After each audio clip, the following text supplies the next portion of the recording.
let us remove emotions aside. Let us remove tribalism. Let us remove religion. Let us remove he is from my place. And then let us check this thing critically, because let us just put the interests of Nigeria ahead of us. Then let us try to evaluate this thing. In the Senate House in Nigeria, according to Senator Natasha, I don't know the specific number, but men dominate. In fact, men has, I don't know what I would say. Maybe it's like, if we're having 150 senators, then you see that like maybe only 7 are female. Are you getting it? Automatically, we could say that to an extent, politics in Nigeria is mainly for me and for male. Yes. So, and then she brought the issue, because of the problem that they had, she brought the issue of sexual scandals. And sexual scandals, when she brought it, she said it and we supported her. Later on, many people came and defended the Senate president, and we believe them too. Some of us believe this one, some of us believe this one, and some of us will believe both, because we are trying to get the real message attached to it. Now, let us go out to the streets of Nigeria and popular places in Nigeria and then find out things. In the normal streets, if you go to a street in Nigeria, or let me not say street, if you go to a business place in Nigeria, there are many young girls that are in the street that will tell you that there are many places that have gone to work, they had to exchange themselves for that, or they lost the job because they were not succumbing to the threat coming from the manager or somebody in that organization or security or somebody that want to take advantage of you because of your weakness. It is a fate of a girl child in Nigeria. Later on, we'll come to this issue of Senator Natasha so that we'll be able to understand it. Now, it is utmost that you have a sister and other people have sisters. And our sisters will continue to be victims, because they are even victims in relationship. After they've been deceived on, they'll be abandoned. Of course, some of them, many of them characters-wise. We are going to watch this video. This video is you are going to hear her own experience. She is a French nationalist and Nigeria, so maybe a father is from France and the mom is from Nigeria. That she has gone to many big places to seek for employment. And those people, what happened? It is her body that is part of the deal. If you must purify Nigeria, you must remove sentiment and say Senator Natasha is this. Let us try and be realistic. And we should also remove sentiment and say that Natasha is right. You understand? We have heard some people again that have brought allegations, some minor allegations against the Senate president previously. Some posts made about this thing. And an African adage said that there is no smoke, or there is no fire, there is no fire without smoke. Before a fire would come, there will be smoke if you are using firewood. All right, we are going to listen to our own experience, and then we'll see the society that we have built for ourselves in Nigeria. If she's saying the truth, then we work with it and see how we can continue to promote and speak against these things and purify this country. But if you say she's lying, we keep quiet, all of us. All those people even creating content will not post anything about that. And the society will continue to get rotten if it is not true. We continue to get rotten. But if it is true, we'll start exposing that girl child or a lady is always a victim whenever she wants to get a contract in Nigeria and big companies. Whenever she wants to get contract through senators, through business people, through the mighties, and even small people. Even cleaners, they become victims of harassment. So watch this video. When you finish, write your comment, and at the end again, I'm going to make a comment. Just enjoy. Please, Nigeria is our country. We have to love this country. Like I keep on telling you, my subscribers, YouTube, this is our country, and we must do everything to purify this country. Let us say no to tribalism. Let us say no to where you are coming from. Let us say no to any negativity. Let us push Nigeria, because if you stand for the truth today, it will come back to your family. You have a sister, she's an instrument. There are many great ladies today that will have reached places. They are intelligent, but they are doing powerful cops. Why? Because they have gone with their intelligence, but they continue to use them as object of sexual harassment. And many homes have been broken because of this thing. Because a big man now, he sees a this fine guy, he says, okay, because I'll give you this in secretary, in this thing, in this NMPC, an NMPC that belongs to all of us, that she's supposed to go there by free. He said, you must give me your body, and this, and this, and this, and she has to give into her body. One day, the wife will begin to discover that, my husband has somebody that is chatting with, and they have been sleeping in a hotel. Her life is in danger, and everything is in trouble. Home is broken. So let us continue to stand against it. Let us watch this video. Let us hear her own experience. Then we know how we move this country. This great country. Hi, I'm a Nigerian. Oh. I love this country. Oh. I love this country. Even though I would have been in Europe since. But I love this country. Those people that are close to me, my friends, they know that I love this country. It is when we start talking about this issue, putting them in social media, because this is 21st century. When we talk about this issue, we post it. Even the person will be in his house, he will see it. Other people will see it. They'll say, okay, I look at what is happening now. And before you know that, they'll go and put it in the constitution that if you ever molest any girl child because of employment, they are going to enact a law that will say that you are going to 20-something years in prison and all those kind of things. So let us start standing for justice. Let us remove religion, tribe, region, and all these kind of things, because everything boils down to you. Because all crimes is against humanity. There's not any crime that is committed against religion. If you say that, like the Jewish period, when they said that Hitler said that he wanted to extinguish all the Jews, he wanted to not extinguish, he wanted to kill all the Jews, he wanted to wipe them out. When he was killing the Jewish people, he was not killing the Jewish people, but he's killing human beings. That's why I said at the end, it is not the tribe. The tribe is a tag. I studied English language, just a tag. But the reality is different. So if you don't stand for this thing, we think that it is affecting this particular religion. It is not affecting the particular religion. After it's done with the particular religion, it comes back to you. So that is why this one, I said, okay, let me make this video this morning and post it so that you will see it. Let us continue to stand against these things. Check things objectively, not subjectively, objectively, in the broader sense, not according to how it suits me. Please enjoy your video.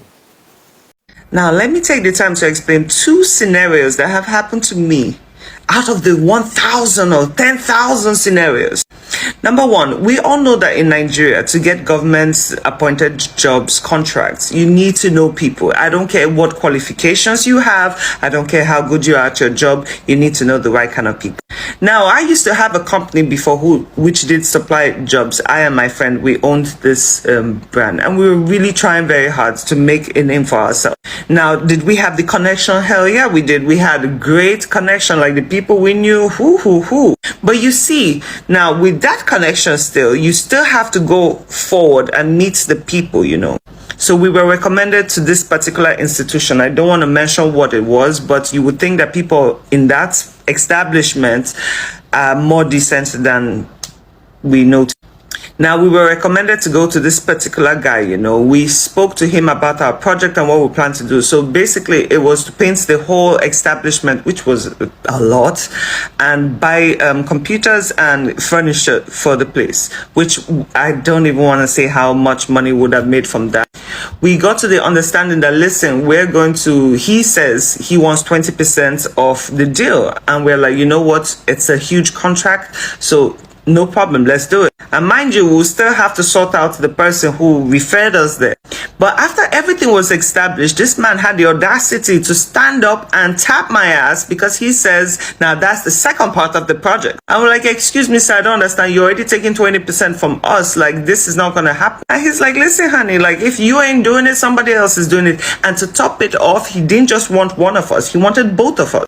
So tell me in that situation what a woman was supposed to do. And mind you, it wasn't even a time where you could say, oh, let me film, because guess what? As soon as you walked into the building, you were asked to leave your phones at the entrance. So you couldn't even tape it. So apart from the foul memory you get from that experience, how else are you supposed to give proof? Unfortunately, yes, in the world, there are a lot of women who do come out and lay false accusations on people, but those percentages are very little. Tell me what I should have done in that situation. Situation number two. I was also in real estate at one point, before I built my studio. I wanted to have more funds. So I'm like, let me go into this business. Now, on this particular day, I met this guy. He sounded very decent. He was as old as my father. He's like, listen, I have a big name. He actually did have a very big name in the real estate business in Lagos. And he's like, listen, if you can help me with my properties, you can put them on the market and you get a commission, blah, blah, blah. So as time went on, we discussed about it. And he said, listen, let's have an official meeting in my office. So I went to the location, dressed properly. I had my jacket on, long pants, everything covered, because I don't want to. I've been in situations like this too many times that I just want to avoid any drama. So decent. Now, on getting there, within the first 5 minutes of the conversation, this guy already strayed away from business. He started asking me a lot of personal questions. Are you in a relationship? And in my head, I'm like, why are we talking about me being in a relationship? He goes ahead asking a lot of very deep personal questions. And I already knew from that moment, listen, first of all, I won't, even if I get the job from you right now, I won't be able to work with you because your mind is already far gone. And what makes me even more angry is like, men in Nigeria forget about how much money they can profit off your back and focus on something so unimportant that it really baffles me. Anyway, after a little while longer, 20 minutes, I felt very uncomfortable with the line of questioning this man was putting. So I said, listen, I do have another meeting. I have to leave, blah, blah, blah. We'll keep in touch. This guy stands up and attempts to hug me, which, bro, you don't know me that well, so you shouldn't even be that close. So what I would normally do out of being uncomfortable is do a side hug. No, this mother effer turned around and planted one on my mouth. Like he had the audacity to kiss me and then shoved me into the wall. Now, I'm not going to lie, in that instance, I had so much fear in my heart because, first of all, his office was in the back. There was only a secretary way in front. Even if I screamed, nobody would have heard me. And just oh my God. See, I tried to push this man off. I tried very, very hard. Finally, eventually, I did get him off me. And he just kept talking about how beautiful I was and how he just needed to have some...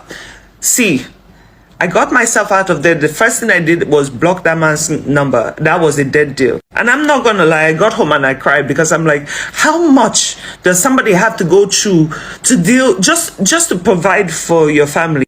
Now, I kept receiving calls, no joke, for about 3 months. It was minimum of 7 calls a day to 28 calls a day. This man will call off different numbers. Remember, I blocked him. So he will call me off different numbers saying how he really wants me, how he did it. Forget all the real estate. There was nothing about work. I threatened this man. I screamed at him. I blocked more numbers. More numbers kept calling me. The only time this guy backed off was when I threatened, because I started taping the conversations. I'm like, listen, I need to have proof, because if I ever have to report this guy, I need to have something. The only time this man backed off was when I threatened to expose him on social media, because he had the family, he had children, he had everything. That was the only time he decided to back off. But why do I have to go through that? Senator Natasha is a very beautiful woman. I mean, the more I listen to her, she's gorgeous. I understand why some men will have the audacity to even approach her in such a manner. They don't care if you're married. If, like I said in my previous video, they don't care if you're married, if you're pregnant. They do not care. They want what they want when they want it, and you're supposed to deliver. I have lost so many jobs and great opportunities in my life because I refuse to fall for this. Because listen, if I would ever have to do anything with any man, it is because I want to, because I genuinely like you. There is no way in hell you're going to put pressure on me and feel like because you're going to put a couple of thousand in my account or millions, you think you are. And oh my God, my strong head is more than the money you want to give me. And then some people have the audacity to say women are emotional. Men, I am sorry, and this is another topic, men have always, from the beginning of time, known to be the most emotional people ever. But you know what? We will take that one too. Call us emotional. We're fine with that too. Some men would even justify in my comments, but even men are being harassed and everything. Yes, they are. Just like my other video, I said men are narcissists. Oh, but women too. Yes, they are. But we're talking about percentage right now. If a woman taps a man's ass, you have the chance to report it. You have the opportunity to do that. But because you guys have made yourselves heroes, you don't want to embarrass yourself by saying anything. And this is where I say the shame comes in. A lot of people say, oh, if a woman was raped, why didn't she report? Because somehow society will make you feel ashamed of being the victim. So no, in many situations, you might not have evidence, but I very, very much doubt that a woman with this prestigious reputation she has will go and make a false accusation on a man just for what? What would be the point for her to publicly embarrass herself that way? But you see the way God works? Sometimes you might need to fall before you rise. Because I'm telling you, this woman has become a movement. If she decides tomorrow to be president, I will vote for her. Because sometimes you have to fall to rise, and this is a perfect example of that. God will never let a good woman fall or a good man fall. This woman she has done things for her community. People genuinely just love her because of the actions she has taken. How many people now can tell me in between our politicians that can come out with their full chest and walk through a crowd of people? My dear, she could. That woman is an iron woman, and if you cannot give her the respect, shut the fuck up on the internet. Don't come talking rubbish, because we don't want to hear it. We want a better community, and that's that. We're not comparing ourselves to anyone else. We need to reform us first.